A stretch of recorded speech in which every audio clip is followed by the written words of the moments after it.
Boss ಎಲ್ಲರಿಗೂ ನಮಸ್ಕಾರ, welcome back to Sagar stories. ನಾಳೆ ಮಧ್ಯಾಹ್ನ ಮ್ಯಾಚ್ ಸ್ಟಾರ್ಟ್ ಆಗ್ತಿರೋದ್ರಿಂದ ಇವತ್ತೇ ಪ್ರಿವ್ಯೂ ನಾವು ಮಾಡ್ತಾ ಇದ್ದೀನಿ. ಮೊದಲನೇ ODI ಮ್ಯಾಚ್, ODIಸ್ಗೆ ಬಂದಿದ್ದೀವಿ. T20s E20s ಎಲ್ಲ ಮುಗಿಸ್ಕೊಂಡು ಸೊ ಇಲ್ಲಿಂದ ಹೊಸ ಅಧ್ಯಾಯನೇ ಸ್ಟಾರ್ಟು. ಯಾಕಂದರೆ 2027 ವರ್ಲ್ಡ್ ಕಪ್ಪಿಗೆ ಇಲ್ಲಿಂದ ಆಚೆಗೆ ಪ್ರಿಪ್ರೇಷನ್ ಅಂತ ಅನ್ಕೊಳ್ಳಿ.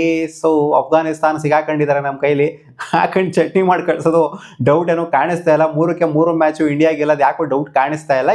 ಏನಾದ್ರು ಸ್ವಲ್ಪ ಕ್ವಾಟ್ಲೆ ಗಿಟ್ಲೆ ಒಂದು ಮ್ಯಾಚಲ್ಲಿ ಕೊಡ್ಬೋದು ಅಂತ ಸ್ವಲ್ಪ ಮಟ್ಟಿಗೆ ಸ್ವಲ್ಪ ಟ್ರಿಕ್ ಮಾಡ್ಬೋದು ಅಂತ ಅನ್ನಿಸ್ತೆ. ಅದು ಬಿಡ್ತು ಅಂತಂದರೆ ಇವ್ರು ಗೆದ್ದು ಬಿಡ್ತಾರೆ ಅಫ್ಘಾನಿಸ್ತಾನದವರು ಅಂತ ನನಗೇನೋ ಒಂದು ಕಾನ್ಫಿಡೆನ್ಸ್ ಇಲ್ಲ. ಯಾಕಂದರೆ ಅವ್ರು ಗೆದ್ದೇ ಇಲ್ಲ. ಆಗಿರುವಂಥದ್ದು ಹೆಡ್ ಟು ಹೆಡ್ 4 ODIs ಆಗಿದೆ. ಅದ್ರಲ್ಲಿ 3 ಮ್ಯಾಚ್ ಇಂಡಿಯಾ ಗೆದ್ದಿದ್ದಾರೆ, 1 ಮ್ಯಾಚ್ ನೋ ರಿಸಲ್ಟ್ ಆಗಿದೆ. ಅಫ್ಘಾನಿಸ್ತಾನ T20s ಅಲ್ಲೇ ಆಗಿರಲಿ, ODIs ಅಲ್ಲೇ ಆಗಿರಲಿ, ಟೆಸ್ಟಲ್ಲೇ ಆಗಿರಲಿ, ಇತಿಹಾಸದಲ್ಲಿ ಒಂದು ಸಲಿನೂ ಕೂಡ ಗೆದ್ದೇ ಇಲ್ಲ ಇಂಡಿಯಾ ಮೇಲೆ. ಬೇರೆಯವ್ರ ಮೇಲೆ ಗೆದ್ದಿರ್ಬೋದು, ಬಟ್ ಇಂಡಿಯಾ ಮೇಲೆ ಗೆದ್ದಿಲ್ಲ. ಆ್ಯಂಡ್ ಆಬ್ವಿಯಸ್ಲಿ ಅಂಡರ್ ಎಸ್ಟಿಮೇಟ್ ಮಾಡೋದಕ್ಕಾಗೋದಿಲ್ಲ, ಪ್ರಿಪೇರ್ ಆಗಿರಲೇಬೇಕು. ಅಫ್ಘಾನಿಸ್ತಾನ ಸ್ವಲ್ಪ ಡೆವಲಪ್ ಆಗ್ತಾ ಇರುವಂಥ ನೇಷನ್ನು. ಕ್ರಿಕೆಟ್ ಅಂತ ಬಂದಾಗ, ಸ್ಪೋರ್ಟ್ ಅಂತ ಬಂದಾಗ ಎಂತೆಂಥ ಟೀಮ್ಗಳನ್ನ ಸೋಲ್ಸಿದ್ದಾರೆ. ಆಸ್ಟ್ರೇಲಿಯಾ ಸೋಲ್ಸಿದ್ದಾರೆ, ಪಾಕಿಸ್ತಾನ ಸೋಲ್ಸಿದ್ದಾರೆ, ಎಂತೆಂಥ ಟೀಮ್ಗಳನ್ನ ಸೋಲ್ಸಿದ್ದಾರೆ. ಸೊ ಇಂಡಿಯಾನ ಸೋಲ್ಸೋಕ್ಕಾಗೋದೇ ಇಲ್ಲ ಫ್ಯೂಚರಲ್ಲಿ ಅಂತ ಹೇಳೋದಕ್ಕಾಗೋದಿಲ್ಲ.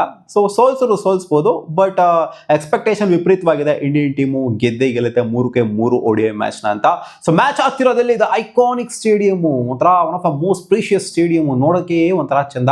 ಆ್ಯಂಡ್ ಮಧ್ಯಾಹ್ನದ ಮ್ಯಾಚು ಅಂದರೆ ODI ಮ್ಯಾಚ್ ಆಗಿರೋದ್ರಿಂದ ಖಂಡಿತ ಸ್ಟೇಡಿಯಂ ಎಲ್ಲ ಕಾಣ್ತಿದೆ. ನಾವು ಯೂಶಲಿ ರಾತ್ರಿ ಮ್ಯಾಚ್ನ ನೋಡ್ತಾ ಇದ್ವಿ ಧರ್ಮಶಾಲಾದಲ್ಲಿ. ಪ್ಲೇ ಆಫ್ಸ್ ಎಲ್ಲ ನಡೀತಲ್ಲ, RCB 2 ಮ್ಯಾಚ್ ಗೆದ್ರಲ್ಲ ಅಲ್ಲಿ. ಸೊ ಧರ್ಮಶಾಲಾ ಸ್ಟೇಡಿಯಮಲ್ಲಿ ಆಗ್ತಾ ಇರುವಂಥ ಮ್ಯಾಚು. ಸೊ ಒಳ್ಳೆ ವೈಬ್ ಇರುತ್ತೆ ನೋಡೋದಕ್ಕೆ. ಲಾಸ್ಟ್ ಇಲ್ಲಿ ಮ್ಯಾಚ್ ಆಗಿದ್ದು 2023 world cup match, Australia versus New Zealand match ಆಗಿತ್ತು ಇಲ್ಲಿ.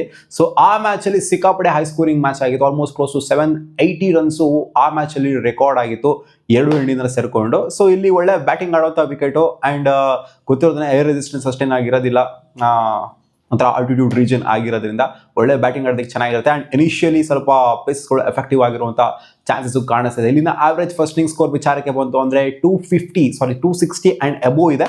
ಸೊ ಅದರಿಂದ ಎಕ್ಸ್ಪೆಕ್ಟ್ ಮಾಡ್ಬೋದು ಇಂಡಿಯಾ ಅನ್ನೋದು. ಇನ್ ಕೇಸ್ ನಾವು ಎಕ್ಸ್ಪೆಕ್ಟ್ ಮಾಡ್ತೀವಪ್ಪ ಇಂಡಿಯಾ ಫಸ್ಟ್ ಬ್ಯಾಟಿಂಗ್ ಆಡಲಿ ಅಂತ, ನೋಡೋಕ್ಕೆ ಆಗಲ್ಲ ಮ್ಯಾಮ್, ನಿಜವಾಗ್ಲೂ ನೋಡೋಕ್ಕಾಗಲ್ಲ. ಮ್ಯಾಚ್ನ 3ಕ್ಕೆ 3 ಮ್ಯಾಚು ಇಂಡಿಯಾ ಫಸ್ಟ್ ಬ್ಯಾಟಿಂಗ್ ಆಡ್ಬೇಕು ನನ್ನ ಪ್ರಕಾರ. ಟಾಸ್ ಗೆಲ್ತಂದ್ರೆ ಇಂಡಿಯಾ ಬೌಲಿಂಗ್ ಆಯ್ಕೆ ಮಾಡ್ಕೋಬಾರ್ದು, ಬ್ಯಾಟಿಂಗ್ ಆಯ್ಕೆ ಮಾಡ್ಕೋಬೇಕು. ಇವ್ರು ಟಾಸ್ ಗೆಲ್ತಂದ್ರೆ ಬೇಕಾದ್ರೆ ಬೌಲಿಂಗ್ ಆಯ್ಕೆ ಮಾಡ್ಕೊಳ್ಳಿ. ನೋಡೋಕ್ಕಾಗಲ್ಲ ಮಗ. ಒಂದು ಸುಮಾರು ದಿನ ಆದಮೇಲೆ ಒಂದು ಒಳ್ಳೆಯ ಮ್ಯಾಚ್ ಬರ್ತೈತೆ. ಅಟ್ಲೀಸ್ಟ್ ನೋಡೋ ಥರ ಇತ್ತು ಅಂತಂದರೆ, ಸ್ವಲ್ಪ ಬ್ಯಾಟಿಂಗ್ ಮಸ್ತಾಗಿ ಇಂಡಿಯಾ ಚೆನ್ನಾಗಿ ಸ್ಕೋರ್ ಮಾಡ್ತು ಅಂದರೆ ಫಸ್ಟ್ ಇನ್ನಿಂಗ್ಸ್ ಆದ್ರೂ ನೋಡೋ ಥರ ಇರುತ್ತೆ. ಇನ್ ಕೇಸ್ ಅಂದರೆ ನಾನು ಅಂಡರ್ ಎಸ್ಟಿಮೇಟ್ ಮಾಡ್ತೀನಿ ಅಂತಲ್ಲ. ಸೊ ಹೋಪ್ಫುಲಿ ಇದನ್ನು ಉಲ್ಟಾ ಮಾಡ್ತಾರೆ ಅಂತ ಅನ್ಕೊಂಡಿದ್ದೀನಿ ನಾನು. ಅಫ್ಘಾನಿಸ್ತಾನದಲ್ಲ, ನೀವು ಇವಾಗೇನು ಅಂಡರ್ ಎಸ್ಟಿಮೇಟ್ ಮಾಡ್ತಾ ಇದ್ದೀನಿ, ಅದನ್ನು ಸ್ವಲ್ಪ ಮಟ್ಟಿಗಾರು ಉಲ್ಟಾ ಮಾಡ್ತಾರೆ. ಅಟ್ಲೀಸ್ಟ್ ಸ್ವಲ್ಪ ಜಲಕಾರ ಕೊಡ್ತಾರೆ ಇಂಡಿಯಾಗೆ, ಸ್ವಲ್ಪ ಟ್ರಿಕ್ಕಾರು ಮಾಡ್ತಾರೆ ಅಂತ ಹೋಪ್ ಮಾಡ್ತಾ ಇದ್ದೀವಿ. ನೋಡೋಣ ಅದೇನಾಗುತ್ತೆ ಅಂತ. ಸೊ ಪ್ಲೇಯಿಂಗ್ ಲೆವೆನ್ ಬಗ್ಗೆ ಏನೇ ಡಿಸ್ಕಸ್ ಮಾಡಿದ್ರಿ, ಇಂಡಿಯನ್ ಪ್ಲೇಯಿಂಗ್ ಲೆವೆನ್ ಬಗ್ಗೆ ಏನು ಹೇಳುವಂಥದ್ದೇನಿಲ್ಲ. ಅಫ್ಘಾನಿಸ್ತಾನ ಪ್ಲೇಯಿಂಗ್ ಲೆವೆನ್ ರಮಾಲ್ ಗುರ್ಬಾಜ್, ಜೊದ್ರಾನ್ ಮತ್ತು ಅಟಲ್ ಶಹೀದಿ ಕ್ಯಾಪ್ಟನ್ನು, ಆಮೇಲೆ ರೆಹಮದ್ ಶಾ, ಮೊಜಾಯಿ, ಆಮೇಲೆ ನಬಿ, ರಶೀದ್ ಖಾನ್ ಅವರು ವಾಪಸ್ ಬರ್ತಾರೆ, ನಬಿಯವರು ಕೂಡ ಬರ್ತಾ ಇದ್ದಾರೆ. ಆ್ಯಂಡ್ ಖರೋಟಿ ಈ ಕಡೆಯಿಂದ ಅಲ್ಲಾ ಅವ್ರು ಬಂತು ಅಂತಂದರೆ ಫರೀದ್ ಅಹಮದ್ ಅವರು ಆಡುವಂಥ ಚಾನ್ಸ್ ಇದೆ ಪ್ಲೇಯಿಂಗ್ 11 ನೋಡ್ತು ಅಂತ ಅಂದಾಗ. ಅಂದರೆ ನಾ ಅಫಿಷಿಯಲಿ ಕನ್ಫರ್ಮ್ ಆಗಿಲ್ಲ. ಸೊ ಹೋಪ್ಫುಲ್ ಇದು ಇರ್ಬೋದು ಅಂತ. ಸೊ ಇಲ್ಲಿನ ಬ್ಯಾಟಿಂಗ್ ಸರ್ಫೇಸ್ನ ನೋಡ್ತು ಅಂದರೆ, ವಿಕೆಟ್ನ ನೋಡ್ತು ಅಂದರೆ, ಸೊ ಇದು ಜಾಸ್ತಿ batting, more of A batting ಸೈಡ್ಗೆ ಹೋಗುತ್ತೆ. ODI ಫಾರ್ಮೇಟ್ ರೀಸೆಂಟಾಗಿ ಆಗಿರೋದೆಲ್ಲ ನೋಡ್ತು ಅಂತಂದಾಗ ಹೈ ಸ್ಕೋರಿಂಗ್ ಗೇಮ್ ಅಂತ ಎಕ್ಸ್ಪೆಕ್ಟ್ ಮಾಡ್ಬೋದು. ಆ್ಯಂಡ್ IPL ಅಲ್ಲೂ ಕೂಡ ಹೈ ಸ್ಕೋರಿಂಗ್ ಗೇಮ್ಗಳೇ ಆಗಿದ್ದಾವೆ. ಏನಲ್ಲೇನು ಫುಲ್ಲು ತಗಲಾಕೊಂಡ್ಬಿಟ್ರು ಅನ್ನೋ ಥರ ಏನಿಲ್ಲ, ಚೆನ್ನಾಗೇ ಬ್ಯಾಟಿಂಗ್ ಆಡೋದಕ್ಕೆ ಮಸ್ತಾಗೇನಿದೆ ವಿಕೆಟು. ಆ್ಯಂಡ್ ಇಲ್ಲಿನ ಸ್ಟ್ಯಾಟ್ಸ್ ವಿಚಾರಕ್ಕೆ ಬಂತು ಅಂತಂದರೆ, ಆಗಿರೋದು 9 ODI ಮ್ಯಾಚಸ್ಸು, ಅದರಲ್ಲಿ 4 ಮ್ಯಾಚ್ನಾಗ ಗೆದ್ದಿರೋದು ಬ್ಯಾಟಿಂಗ್ ಫಸ್ಟ್ ಆಡಿರೋದು, 5 ಮ್ಯಾಚ್ನಾಗ ಗೆದ್ದಿರೋದು ಬ್ಯಾಟಿಂಗ್ ಸೆಕೆಂಡ್ ಆಡಿರೋದು. ಆಲ್ಮೋಸ್ಟ್ 50% ಇದೆ ಅಂತ ಅಂದ್ಕೊಳ್ಳಿ. Batting order, batting first order ಗೆಲ್ಬೋದು, ಬ್ಯಾಟಿಂಗ್ ಸೆಕೆಂಡ್ ಆರ್ಡ್ರು ಗೆಲ್ಬೋದು. ಸೊ ಏನಂತ ಒನ್ ಸೈಡೆಡ್ ಇದೆ, ಏನು ಆಗಿರುತ್ತೆ 9 ಮ್ಯಾಚಲ್ಲಿ 8 ಮ್ಯಾಚ್ನಾಗ 7 ಮ್ಯಾಚ್ನಾಗ ಗೆದ್ಬಿಡಿದ್ರೆ ಬ್ಯಾಟಿಂಗ್ ಸೆಕೆಂಡ್ ಆಡಿದ್ರು ಅನ್ನೋ ಥರ ಎಲ್ಲ ಏನಿಲ್ಲ. ಸೊ ಇಲ್ಲಿನ ಹೈಯೆಸ್ಟ್ ಸ್ಕೋರ್ ಬಂದ್ಬಿಟ್ಟು 388, ಅದು ಆಸ್ಟ್ರೇಲಿಯಾದವರು ರೆಕಾರ್ಡ್ ಮಾಡೋದು New Zealand against 2023 and lowest team total ಬಂದ್ಬಿಟ್ಟು 112, ಅದು ಇಂಡಿಯಾ ವರ್ಸಸ್ ಶ್ರೀಲಂಕಾ ಮ್ಯಾಚಲ್ಲಿ 2017 ಆಗಿರೋದು. ಆ್ಯಂಡ್ ಹೈಯೆಸ್ಟ್ ಸಕ್ಸಸ್ಫುಲ್ ಚೇಸ್ ಬಂದ್ಬಿಟ್ಟು 274 ರನ್ನು. ಸೊ ಚೇಸ್ ಅಂತ ಬಂದಾಗ ಸ್ವಲ್ಪ ಟ್ರಿಕ್ ಆಗಿದ್ದಾರೆ ಇಲ್ಲಿ. ಯಾಕಂದರೆ 274 ಅಷ್ಟೇ. ಏನಾದ್ರು ಇನ್ ಕೇಸ್ 300 ಹೊಡೆದ್ಬಿಟ್ರು ಫಸ್ಟ್ ಬ್ಯಾಟಿಂಗ್ ಆಡೋರು ಅಂತ ಅನ್ಕೊಳ್ಳಿ, ಅಫ್ಘಾನಿಸ್ತಾನ ಫಸ್ಟ್ ಬ್ಯಾಟಿಂಗ್ ಆಗ್ಬಿಟ್ಟು 300 ಹೊಡೆದ್ರು ಅಂದರೆ ಇಂಡಿಯಾ ಬೇಕಾದ್ರೆ ಸ್ಟ್ರಗಲ್ ಮಾಡ್ಬೋದು ಅನ್ನೋ ಥರ ಸ್ಟ್ಯಾಟ್ಸ್ ಹೇಳ್ತದೆ, ಸ್ಟೇಡಿಯಂನ ಸ್ಟ್ಯಾಟ್ಸ್ ಹೇಳ್ತಿದೆ. ಹೈಯೆಸ್ಟ್ ಸ್ಕೋರು ಈ ಒಂದು ವೇಳೆಯಲ್ಲಿ ಬಂದಿರೋದು ವಿರಾಟ್ ಕೊಹ್ಲಿ ಅವರ ಬ್ಯಾಟಿಂದ. ಟೋಟಲ್ ಓವರ್ ಆಲ್ ಆಗಿ ನೋಡ್ತಾನೆ 307 ರನ್ನ ODI ಫಾರ್ಮೇಟಲ್ಲಿ ವಿರಾಟ್ ಕೊಹ್ಲಿ ಹೊಡೆದಿದ್ದಾರೆ. ಸೊ ಇದಿಷ್ಟೇ ಹೇಳ್ಬೋದು ಅಷ್ಟೇ, ಇನ್ನೇನು ಹೇಳೋಕ್ಕಾಗುತ್ತೆ.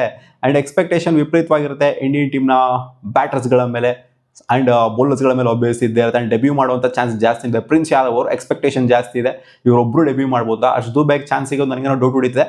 ಬಟ್ ಪ್ರಿನ್ಸ್ ಯಾದವ್ ಅವರು 100% ಡೆಬ್ಯೂ ಮಾಡ್ತಾರೆ ಅಂತ ನೆನ್ನೆ ಹೇಳಿದ್ದೀನಿ. ಆ್ಯಂಡ್ KL ರಾಹುಲ್, ಶ್ರೇಯಸ್ ಅಯ್ಯರ್ ಜೊತೆಗೆ ಶುಭ್ಮನ್ ಗಿಲ್, ರೋಹಿತ್ ಶರ್ಮಾ, ಇಶಾನ್ ಕಿಶಾನ್. ಸೊ ಮೇಲೆಲ್ಲ ಎಕ್ಸ್ಪೆಕ್ಟೇಷನ್ ಆಬ್ವಿಯಸ್ಲಿ ವಿಪರೀತವಾಗೇನೆ ಇರುತ್ತೆ.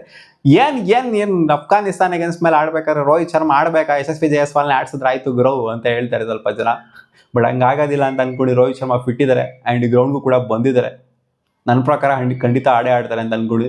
ಇಲ್ಲಾಂದ್ರೆ ವ್ಯೂವರ್ಶಿಪ್ ಬರಬೇಕಲ್ಲ ಗುರು, ಯಾರಾದರೂ ಆಡಬೇಕಲ್ಲ, ಒಂದು ಸ್ವಲ್ಪ ಐಕಾನ್ ಆಗಿರೋಂಥವ್ರು ಸ್ಟಾರ್ ಪ್ಲೇಯರ್ಸ್ಗಳು ಆಡಬೇಕಲ್ಲ. ಸುಮ್ಮನೆ ಬಂದ್ಬಿಟ್ಟು ಎಲ್ಲ ಹೊಸ ಮುಖಗಳು ಆಡ್ತು ಅಂತಂದರೆ ಯಾರು ನೋಡ್ತಾರೆ ಅಲ್ಲಿ? ಇರಬೇಕು, ಅದಕ್ಕೆ ಸ್ಟಾರ್ಸ್ಗಳು ಮುಖ್ಯ ಕ್ರಿಕೆಟಲ್ಲಿ ಅಂತ ಹೇಳೋದು. ಸ್ಟಾರ್ ಕಲ್ಚರ್ನ ತೆಗೆದ್ಬಿಡ್ತೀವಿ ಅನ್ನೋದಲ್ಲ, ಟೆಸ್ಟ್ ಕ್ರಿಕೆಟಲ್ಲಿ ತೆಗೆದಾಕ್ಬಿಟ್ಟಿದಾರಲ್ಲ, ಯಾವ ಸ್ಟಾರ್ಸು ಇಲ್ಲ ಹಂಗೆ ಮಾಡಾಕ್ಬಿಟ್ಟಿದ್ದಾರೆ. ನೋಡ್ರಲ್ಲ ಸ್ಟೇಡಿಯಂ ಖಾಲಿ ಉಳಿದು ಖಾಲಿ ಪಲಾವ್ ಥರ ಇರ್ತೈತೆ ಸ್ಟೇಡಿಯಮಲ್ಲಿ. ಏನು ಹೇಳೋದಂತ ಗೊತ್ತಾಯ್ತಿಲ್ಲ. ಸೊ ನೋಡೋಣ, ಖಂಡಿತ ಇಂಡಿಯಾ ಮ್ಯಾಚ್ನ ಗೆಲ್ತಾರೆ. ಆ್ಯಂಡ್ ಯಾವ ಮಾರ್ಜಿನ್ ಅಂತ ಗೊತ್ತಿಲ್ಲ. ಏನಾದರೂ ಸ್ವಲ್ಪ ಟ್ರಿಗರ್ ಮಾಡಲಿ ಅಫ್ಘಾನಿಸ್ತಾನದವರು ಇಂಡಿಯಾಗೆ ಅಂತ ನಾನು ಅನ್ಕೊಂತ ಇದ್ದೆ. ಸ್ವಲ್ಪ ಮಟ್ಟಿಗೆ ಹತ್ರಕ್ಕಾರೋ ಬರಲಿ ಅಂತ, ಜಲಕ್ ಕೊಡಲಿ ಅಂತ, ಸ್ವಲ್ಪ ನಡುಗಿಸ್ಬೇಕು ಇಂಡಿಯಾನ, ಅವಾಗ ಒಂದು ಸ್ವಲ್ಪ ಮಜಾ ಬರುತ್ತೆ. ಮತ್ತೆ ಸಿಗುವ ಮುಂದಿನ ವಿಡಿಯೋದಲ್ಲಿ ಗಾಯ್ಸ್.